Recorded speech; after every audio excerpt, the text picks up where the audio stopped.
It's Monday in the AM, and that means it's time once again for the Fans First Football Show. My name is Bryan Anthony Davis, and his name is Hogan. Nick Hogan from Foxborough Frenzy. I come to you from the Steel Curtain Network on Fans First Sports Network, also the Las Vegas Raiders Insider Podcast, and a host of more that I am involved in. I'm also involved in Talk the Plank, and that is a Pittsburgh Pirates baseball affiliate here at Fans First Sports Network. And why would anybody be talking about the Pirates? Believe it or not, they just took 2 of 3 from San Diego this weekend. Wow, look at that. They've won a couple series in a row, but they're still 8,000 games below 500. And that's not what we're here to talk about. But they do have one of the most exciting young pitchers on the planet in Paul Skeens. So, Hogan, you've checked out Paul Skeens, haven't you? Of course I have. He's absolutely phenomenal and a guy that you can absolutely build a team around for a long time to come. So hopefully they do him right. And you being are you a Red Sox fan, I assume? I am. It's debatable day to day because I'm an avid John Henry hater. So I typically I root for them, but it's kind of like on the side I root for them because I still despise John Henry and everything he's done over the last few years. But as a possible Red Sox fan, you might be one of 3 teams in the Paul Skeens Derby coming up in 2 or 3 years. Of course, the Dodgers will be in there, and you'll also have the Yankees in there too. I'm sure the Red Sox will be involved somehow. The name will be floated around. They'll kick it around the mud, and then John Henry will be like, "How much do we have to pay him?" "Oh, no. We're not going to pay him. No, absolutely not. Nope. Then somebody's going to pay him a fortune. Yep. But that's not what we're here to talk about. We are here to talk about football. I know it's June. It's the 2nd of June. And pretty soon we're going to be talking about not just NFL mini camps, because they've already started, but we are going to be talking about, we're going to be talking about training camp. And we're about, I would say, about 7 weeks away from full-blown training camp. So that can't, time is ticking. Right. And it's going to move. And so when we're talking about some teams to look at, you always know who your favorites are. And I think right now, if you're going to take, I'd say 3 favorites to win the Super Bowl, I would probably say number 3 is Baltimore. And actually, if you're going to say 4 favorites, I think you're going to say Baltimore, Kansas City, Buffalo, and then the Philadelphia Eagles. I think if you talk top 4 right now, but there's going to be teams that are going to surprise you. There are going to be some teams that, they're actually going to be considered up there as absolute pencil them in. They'll be a playoff team that won't be. And then there's going to be the teams that you think that we should have mentioned, but we didn't. And there'll be reasons why we didn't mention them. So we're going to give you at least 4 teams right now. And let's start with the contenders that could possibly pretend and not be that Super Bowl juggernaut that you think they are. Let's go ahead and we'll start with you, Hogan.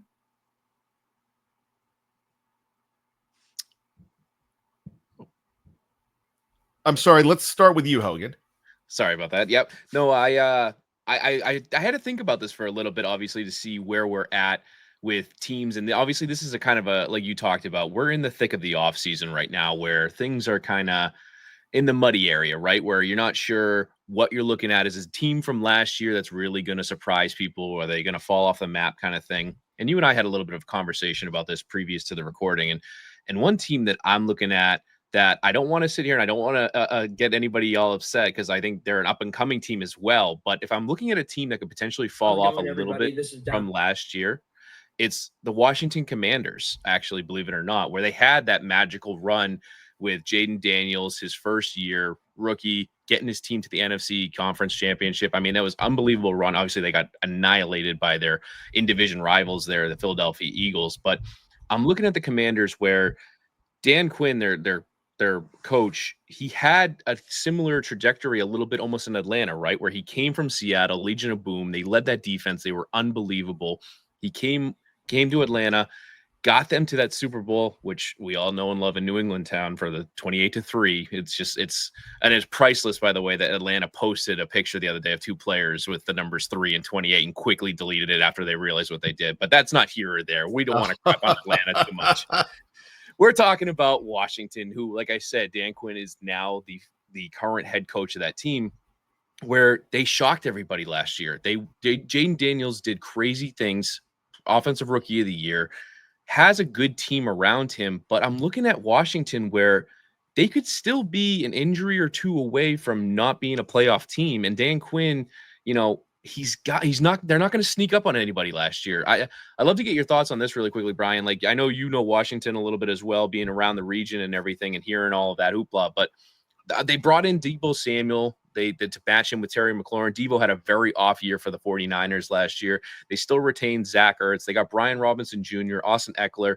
Again, Jaden Daniels, who's who he is. Marcus Mariota's the backup. So it's not a one-for-one change-off if Jaden Daniels does get hurt. Their defense did extremely well last year, led by the ageless veteran Bobby Wagner, just covering the middle there. We all know what he did for Seattle for so long, working with Dan Quinn and whatnot. But I'd love to get your thoughts on this because obviously the NFC East is a bear of a division. It seems like unless you're the Eagles, you don't know who's going to be the other successful team in that division lately. All right. Even though they made upgrades, I'm going to tell you right now, I'm not ready to pencil in the New York Giants here at all. I don't think they're ready. But they might be 2 years away from starting to surprise and getting their way back in. I don't think they're climbing in, especially in that division. I'm going to go ahead and talk about the Washington Commanders along with you, and I'm going to agree wholeheartedly because let's talk about this. You look at this team and you look at their offensive line. Now, they have Laramie Tunsil coming in, and I think that's fantastic. But everybody else here, with the exception of Tyler Bidace, I don't know if this is an amazing offensive line. Zach Ertz is Zach Ertz, and he could possibly be a Hall of Famer, but he's old. Right. When Noah Brown is your third wide receiver on the depth chart, and you're looking at Deebo, who at this point you have to say that he's a huge question mark, and I think you already said that because of how hurt he is, then you got to think that this is a possibility because Eckler, I think Eckler's fantastic, but he's aging. And then you have always dealt with injuries with those other guys at running back there. You have an excellent head coach, and I can definitely say that. But when I'm looking at this, you have a good defensive line, but you also have two guys missing from that. And now you're bringing in Javon Kinlaw and Dietrich Wise. You know a lot about Dietrich Wise being in New England, but It's a good defense, but he also lost Jeremy Chin on this defense. And so I think when you're adding guys in and losing some players here too, that I think the losses kind of outweigh who they are. I think they're going to be a good team, but I think it's a step back. The other guy that they're bringing in is Jonathan Jones. So I'm going to throw it back to you. You've got two Patriots coming in here, Wise and Jones. Does this make them stronger? Honestly, gun to my head, I'm going to say no. Wise may be okay at the defensive end position. I've seen him in New England for a long time now. He has spurts where he can play really well, get after the quarterback, and make some impact plays. But typically, he's not that all around every play you're fearing him, a la TJ Watt or somebody like that, obviously. And then Jonathan Jones, I love him for everything he did in his early Patriots career, but he was at the point last year where every time he was on the field, he was an absolute liability. He was the picture perfect nickel corner for the longest time earlier in his career. Won a Super Bowl with us and everything. And again, super appreciative of both their efforts and everything they did for New England. But at the end of the day, they're kind of those aging veterans at this point where if you want to rely on them for a couple plays here and there in spurts where you can put them on the field in specific packages or situations, hats off to you, have at it. But at the same time, if those are guys that you're going to rely on for lots of periods of time and to just, be marquee guys that hold down the fort down there in Washington, they're not going to, I don't think they're the long-term answer by any means, but you're going to get high motor guys who are going to try their best, but they're just not going to match up with elite players on the other side of the ball. I think they're still going to be up and coming. Like you said, I think they're going to be good, but you've got to worry about a few things. And there's some other teams, even in that division, that we can go ahead and look at as being contenders. This could actually be a third place team. And if they're a third place team, they're probably vying for number 7 at best. And I think that might be the direction that the Commanders are going. So I think it's a step back. Let's go ahead and take a look at another coach named Dan. And this time it's Dan Campbell of the Detroit Lions. That's my pick here. And the reason it's my pick, they've got a brutal schedule. They've got 2 road games that just happen to be Philadelphia and Kansas City. You just have this is a very tough team. And when you look at the other road opponents, not just Kansas City and Philadelphia, but they're going on the road. And as always, they're going on the road, of course, against the Bears and the Packers and the Vikings. And all 3 of them are improved going into next season. And 2 of them are playoff teams. Then you look at the fact that you have to play the Ravens on the road, the Rams on the road, who a lot of people are believing in, and the Bengals. And the Bengals were a 9-8 team, but they also started off so poorly, had no defense, but that offense cannot be denied. I think the Lions are still a playoff team, but they're not going to be vying for the number 1 seed. And unless they can go ahead and revamp that defense quickly, and remember, I'm not forgetting the fact that that defense was injured so much last year. I just think that this could be a step back for him, especially, maybe Jared Goff takes a step back, but you still have a lot of explosiveness. I just don't know if I definitely don't think this is the number 1 seed anymore. Yeah, no, you make a valid point with a lot of different things in there. Schedule wise, they absolutely have to go through a gauntlet no matter what. And I think a big thing that a lot of people are forgetting too is as good as Dan Campbell is as a head coach, and as much as he makes me want to run through a brick wall for him, he lost both offensive and defensive coordinators this offseason, with Ben Johnson going to in-division rival Bears, and then the other one going to the Jets there for defensive coordinator. So it's not exactly just a plug and play situation in terms of coaching, especially where if the new guys that they brought in to be the new OC, new DC have different philosophy from the guys that they've had there before. And we all saw the difference that Jared Goff had in him when, he originally landed in LA with the Rams and was with Jeff Fisher and them, to all of a sudden Sean McVay taking over. They made a Super Bowl run. At the end of the day, it didn't work out there. They shipped him obviously for Matthew Stafford. And it wasn't exactly, roses and rainbows as soon as Jared Goff got in Detroit. They were a losing team, and they still were a losing team when Jared Goff got there. They've only turned it around the last couple of years here. So I agree wholeheartedly that it's not exactly a shoe-in for the number 1 seed. That being said, the injuries they had last year, I'm looking at their depth chart right now, Bryan, and they still have guys that are questionable on the depth chart, even in the middle of getting into June here at this point, where you just don't know if some of these guys are going to be healthy going into next year. They had 22 guys at one point on injured reserve last year, and they still snagged the number 1 seed, which was absolutely incredible. I think obviously the biggest guy coming back from injury that is going to be the biggest question mark and the spiritual leader of that defense is Aiden Hutchinson, who went through that horrific leg injury last year. And, I would love nothing more to see him return to the field and absolutely knock it out of the park again. But with that kind of injury, especially at that position, you don't know how it's going to play an impact in his style of game there. But then on top of that too, after everything is said and done, like you said, that division is no slouch. At one point, that division was just, they all had winning records up until Chicago started being Chicago. But Minnesota was right there for the number 1 seed. Green Bay was an amazing team. So it was just all around. Never slow.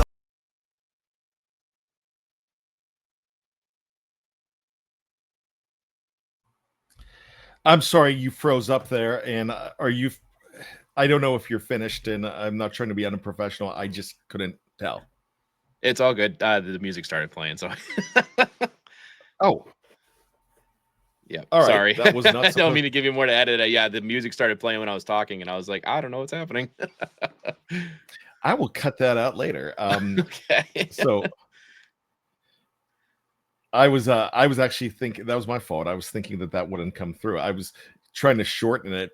So That's okay. Well, if we're gonna do that, just give me a second then. Okay. Because I'm gonna have to cut this all out. That's all right. Make 'em whoa, whoa. Watch me go. Okay. So I'll pause that there, and then we'll start it, and it'll be shorter when we go to our break. So as far as everything goes, if you could pick up where you left off, and I apologize, that was my fault. No, you're good. Yeah, I can do that. So, so like you were saying though, absolutely the division is going to be a much tougher opponents this year, obviously, where Minnesota's maybe going to take a little bit of a step back, but we'll see how they perform, obviously, with JJ McCarthy getting the start this year and everything. But at the same time, Green Bay is a heck of a division rival where they were in that 3rd spot in the NFC North there, but they still made the playoffs. They were amazing. Chicago could absolutely take a step forward based off of what Ben Johnson's able to do with that team there. So Detroit, as much as we all kind of root for the underdog and want to see them be successful at some point to get over that hump, we'll have to wait and see if they're going to end up being the number 1 seed or not. I agree with you absolutely on that. And so those are 2 teams to look at. Who are going to be the surprises? We will find out. We will talk to you when we come back here on the Fans First Football Show on the Fans First Sports Network.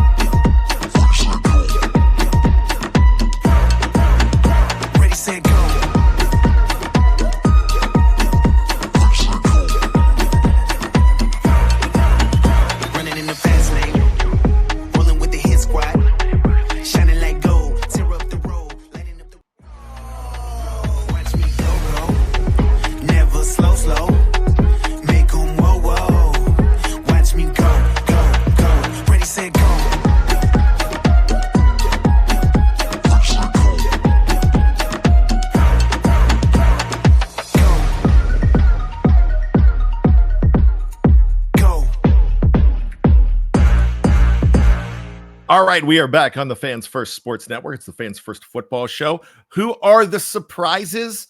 Who are the teams that might disappoint their fan base a little bit and take a step backwards? We said who they were, and we both believe that will be the Detroit Lions, and also your pick, which was the Washington Commanders. And Hogan and I are in complete agreement on that. Hogan, let's go with some surprises that might come out of nowhere, that there's some teams that could be on this list. And we're going to mention them real quick. And we already alluded to one of them. I tried not to say too much. Dallas is a team that's not on this list because if they make the playoffs, it's not a surprise. No, Dallas is obviously one of those hot and cold teams where one year they could be the number 1 seed and win the division and look like they're going to make a Super Bowl run to fall flat on their face in the playoffs like they always seem to do. And then another year they're going to go 8-9 or 7-10, whatever the schedule is now, where they're just going to underperform and disappoint all their America's team fans out there.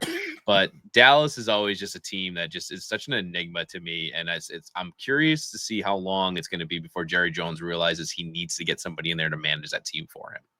Never. Let's talk about the other team, and that's a team that I don't respect the ownership there either, and it's the Cincinnati Bengals. Ooh, yeah, you don't like them, do you? I don't respect I don't like the Ravens, but I respect their management. I have never respected the Cincinnati management. Yeah, Cincinnati is definitely an interesting one, obviously, where you got the talent all around with Joe Burrow and everything, but the injuries just seem to derail them all the time there. But again, we saw when they're healthy what they can do. What was that back in 2021 when they made the Super Bowl Yeah. run against the Rams there, where they had a chance to win that? And I know you weren't rooting for them, but yeah, that would have been fascinating to see what would happen if they had pulled that off. Yeah, I had to actually root for Odell Beckham Jr. in that game. And so that was tough for me. But let's go ahead and look at the fact that their defense, though, is terrible. And they did not do what they needed to do. They brought in some defense, but I still think who they brought in the draft probably still suspect as well. I don't think they helped themselves on defense. They've loaded up on offense and they're stronger than ever on offense. But the team, if you can score points on them, you can go toe to toe with them. And that defense has a lot of holes. My gosh, Russell Wilson in Pittsburgh put a lot of points on that team last year. So, with that being said, let's talk about our other surprises. And I really like your surprise. Now, this is a team out of nowhere, but they've made some really nice moves and they're not conspicuous. Right. And of course, he is alluding to the Carolina Panthers, who, if you've been a longtime listener to this show, the Fans First Football Show, I usually dunk all over the Carolina Panthers with their mismanagement of things and going back into last year with Bryce Young being the number one pick overall and Andy Dalton having to relieve him at one point. And then things kind of turned around towards the end of the season where they went toe to toe with a lot of people and shocked some people by winning some games there. Even I think what was the biggest turnaround for them was going toe to toe with Kansas City at one point, which a lot of people were absolutely floored by. But the thing is, Bryce Young kind of needed to take that step back, learn a little bit from Andy Dalton, realize he can hand the ball off to Chuba Hubbard and having some other guys there. They added some decent pieces. They got Rico Dowd from Dallas coming over to be a nice 1-2 combo with Chuba over there. Adam Thielen, as old as he is and as tenured as he was with Minnesota, is still a heck of a receiver down there, and he's matched up well with Xavier Leggett on the other side there. So they have the prime guys down there to do what they need to do, to score points, do what they need to do. Their defense is young, but on the way up. J.C. Horn, still arguably one of the best corners in the league right now, and just in a obviously tough situation where he doesn't get the recognition like some other guys, like your Patrick Surtains and whatnot. But I give me Carolina to actually make a push this year where that division is primed to be taken advantage of. I don't think New Orleans is going to be much. Tampa is who Tampa is. If they can compete with Tampa, they could be right in there with the thick of them. And Atlanta is always just a giant question mark. You never know what you're going to get out of Atlanta. So if there's a team that could just sneak in out of nowhere and kind of be that surprise, maybe Washington Commanders team of last year, this year, give me Carolina to shock some people. And New Orleans will not be on our list because right now they are on our list to be the number one overall pick in the draft. That's that is a rough situation, and who dat nation does not deserve that. In fact, I love the Saints fan base. I love the organization. They're going through some tough times right now. Carolina Panthers, I think they could win that division. And because of where you're at, I still think Tampa's the favorite because I love what Baker's doing there. I agree with you on Atlanta. And they also brought in a guy that could possibly be comeback player of the year, and he's shining in minicamp already. And it's none other than Hunter Renfrow. Right. He played in the Carolinas at Clemson. Now he's they're Carolina. They're not just North Carolina, even though they play in Charlotte. They represent the whole two states. If you've got a Carolina in your state name, they represent. And so he's basically back home. So with that being said, they reclamated, like you said, Adam Thielen. And if Hunter Renfrow can do the same thing in the slot, you have an interesting team. And I really think Bryce Young needed some time. I thought he was thrown in the mix. And I hate the way we treat quarterbacks now. I was talking about this the other day. You know, I'm a huge Pittsburgh Steelers fan.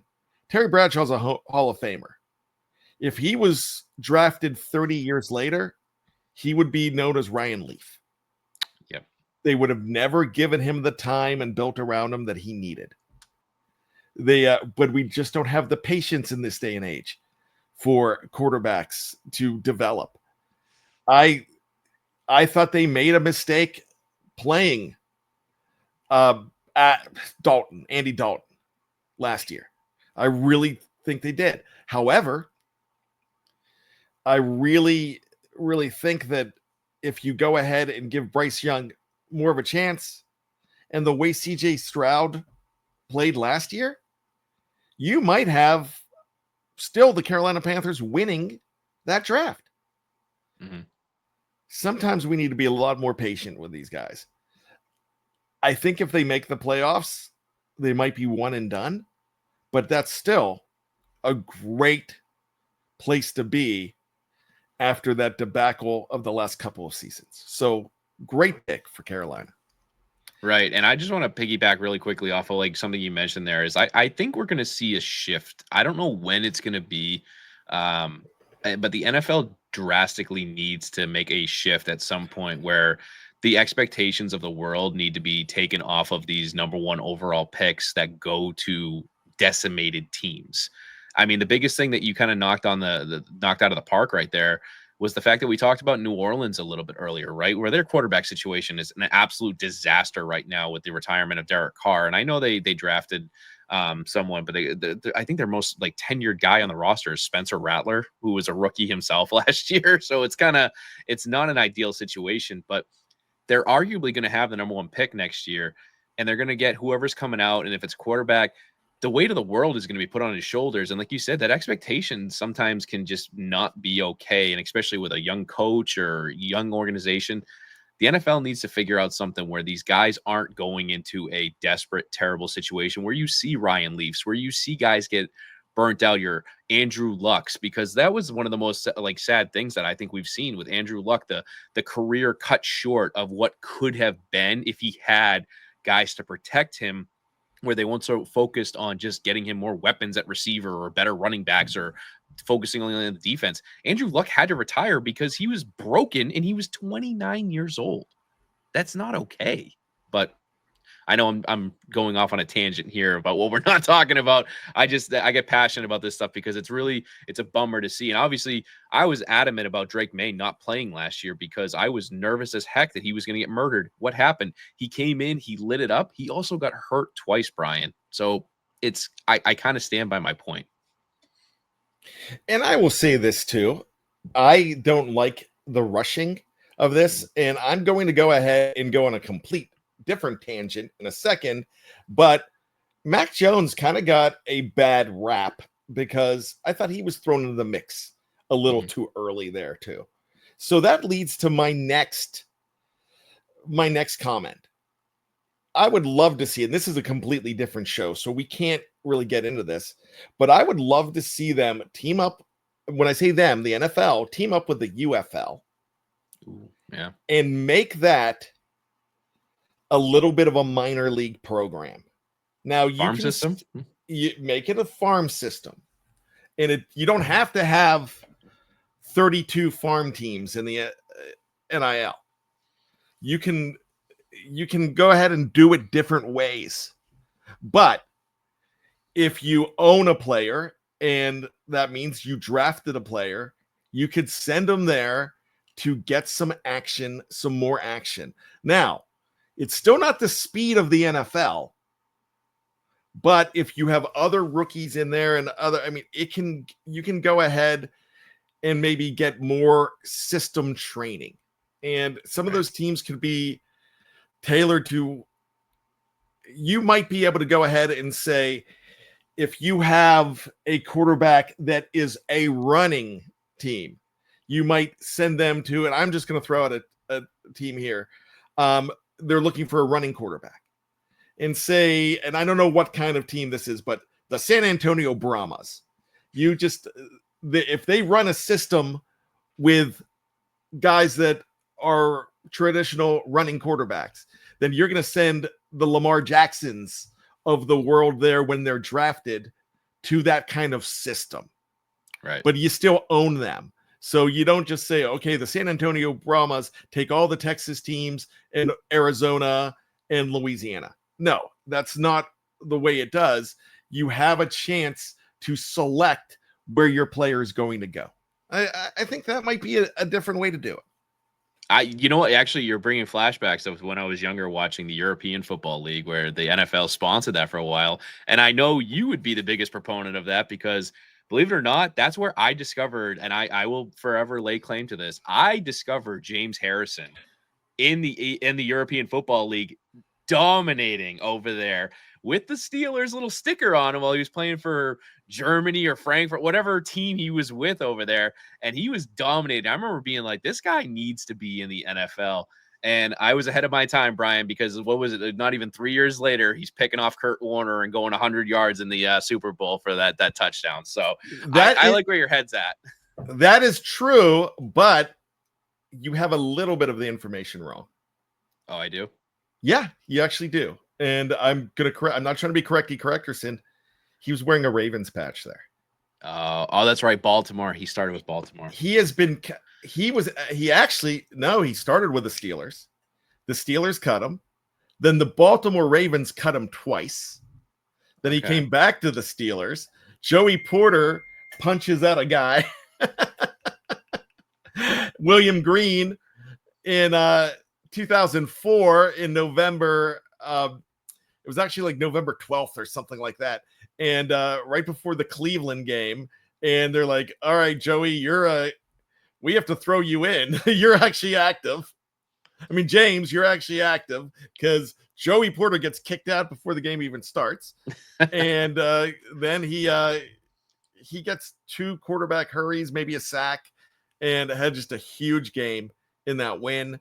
And the rest kind of became history there. So that's the only reason I'm correcting you. But the Ravens gave up on him more than the Steelers did.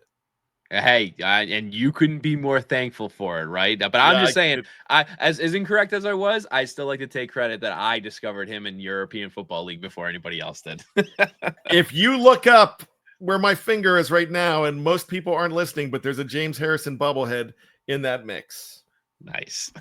So with that being said, let's go ahead and talk about my surprise team. And I know I've kind of called a little bit of a homer, but even though they are not, and I'm not talking about the Steelers here, they're not a surprise team. They were a playoff team last year. We still don't know who the quarterback is in Pittsburgh, so I'm not talking about them.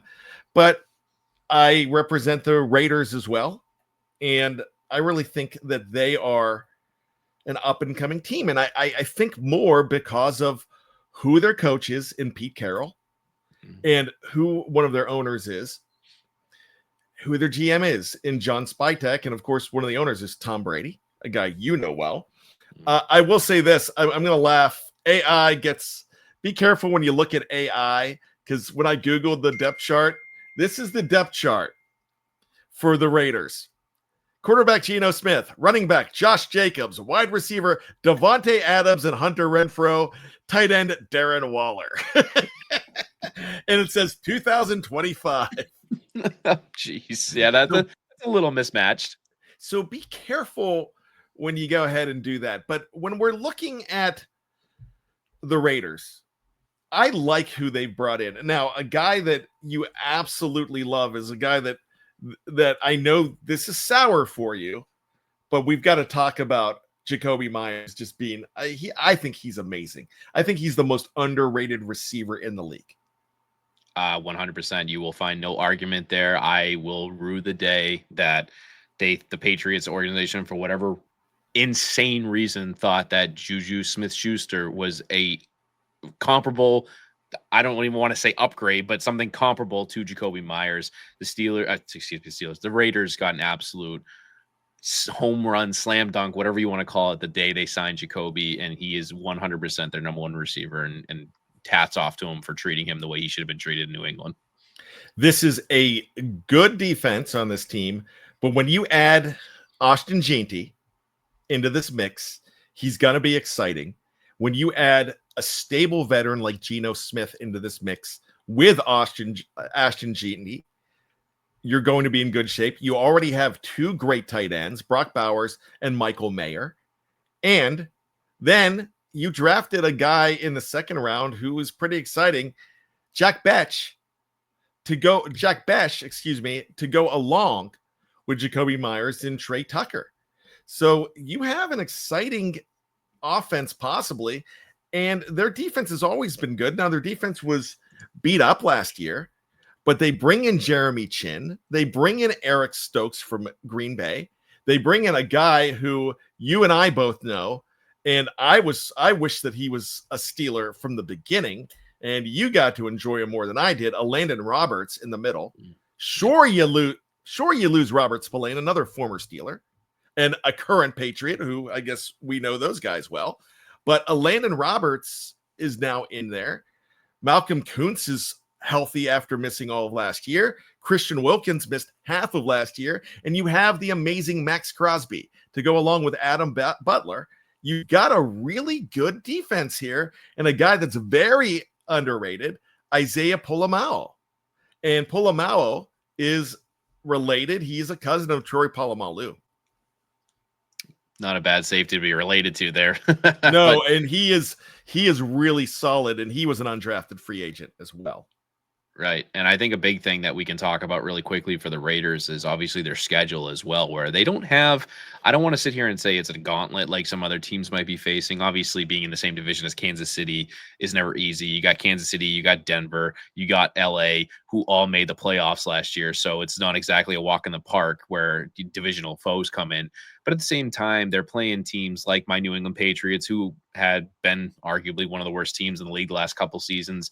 They've got obviously Chicago, Indianapolis, Tennessee, not exactly barn burners by any means there. And they have a really decent stretch down the home there where they got Houston, New York, and Kansas City, which, again, a lot of people forget, Bryan, that they had a chance to knock off Kansas City twice last year, and they came up very, very short at the end where they took everything down to the wire, where Kansas City got lucky to beat the Raiders twice last year. And that was without Geno Smith, without an established coach like Pete Carroll. So if there's a year that they could shock some people, it's definitely 2025.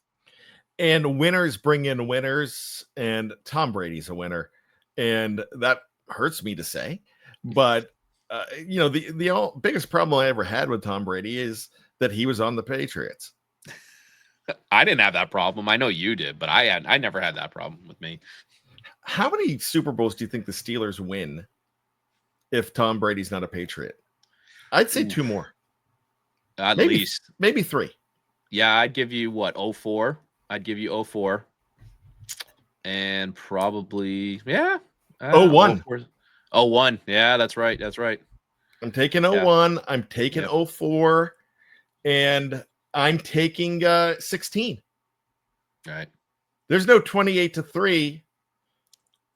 Possibly. Yeah, but you still love that story. That's one of the best ones. I know, yeah. but the Steelers lost in the championship game there. That's true. But there might be more. There might be 17. No, I think they lose to the Eagles. In 17. I gotta say though, if we're playing fantasy, can we just erase the Mannings from existence so that way Brady has like 10 Super Bowls? Because then I'm on cloud 9 at that point. We would have to erase the Mannings. But so I mean, that is fantasy, but that's why I've got a problem with Tom Brady, just because he was so great. He held my team back. I'm sorry. I want to say I'm sorry, but I'm also not sorry. No, you can't say you're sorry. I'll call you a liar. All right, buddy. I think this was a good show. I think this was a good kind of mix here. As we get closer and closer, we're going to have so much more fun. We're in the summer schedule right now. So you're going to have a whole new group next week. 2 more guys that you know from our pool of 5 content creators here from the Fans First Sports Network.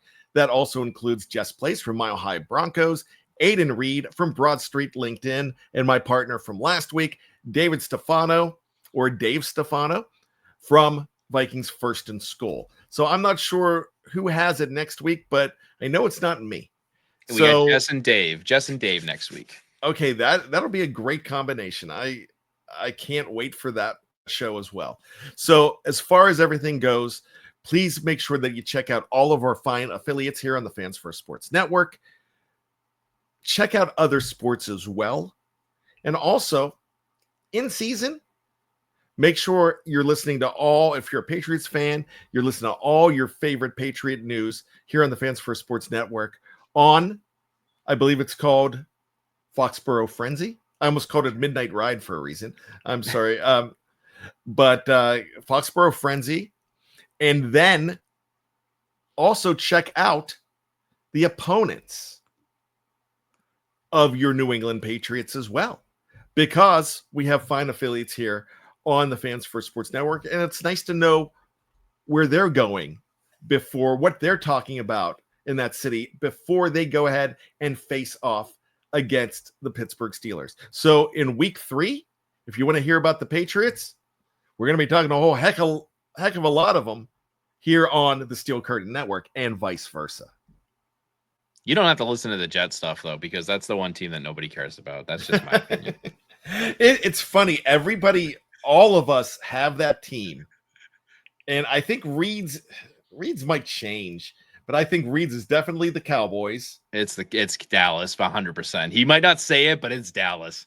Jess's is the Raiders, not the Chiefs as much as the Raiders. I know he hates the Chiefs. Mine, of course, is the Ravens, but I still can't stand the other two. Dave Stefano is going to tell you that it's the Packers, and we know it's you with the Jets. So for Hogan, my name is Bad. It's good to see you, Nick Hogan and Bryan Anthony Davis. We will be with you soon. Make sure you check us all out. Until then, we've got 2 words for you, and it's simple. What is that? Go football. Watch me go. Never slow.